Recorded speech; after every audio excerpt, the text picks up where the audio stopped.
যদি ছেলেকে তাহলে কি পড়ে? দেখো আমার ছেলে ঝুঁক করেছে, সে ইঞ্জিনিয়ারিং পড়বে। ঘরে ঘরে ইঞ্জিনিয়ার। তাহলে আমি আমার জামাই ইঞ্জিনিয়ার, কিন্তু টাকা পায় 10,000 টাকা, তাহলে ও ইঞ্জিনিয়ার দাম কি? দেখো আমার তার থেকে বরঞ্চ কি বলতো, এখন আর কোনো পয়সা খরচা করবো নি ওর পিছনে।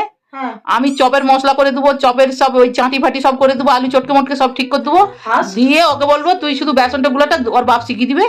প্রতিদিন আমার চপ বিক্রি করলে আমার মাসে 40,000-50,000 টাকা রোজগার হবে। কেন আমি পড়াতে যাবো পয়সা খরচা আমার করে? বর ওটাই বলে যে পয়সা খরচা করে পড়িয়ে মাসের শেষে 10,000 ঘরে আসবে, আমার দরকার নেই। তাহলে বুঝতে পারছো?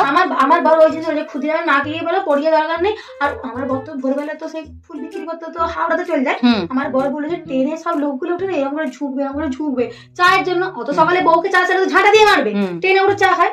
আমাকে বললো যে তুমি চলে যাও ক্ষুদিরামদের বাড়ি, মাকে বললো সকাল সকাল রচনা দুধ চা লেবু চা করতে ট্রেনে বেচবে। না ঠিকই বলছে, কিন্তু ওরা হকার, ওদের ট্রেনে টিকিট কাটতে হবে না, টেটিও ওদেরকে ধরবে না, ওরা উঠবে চা বেচবে। না তো তুমি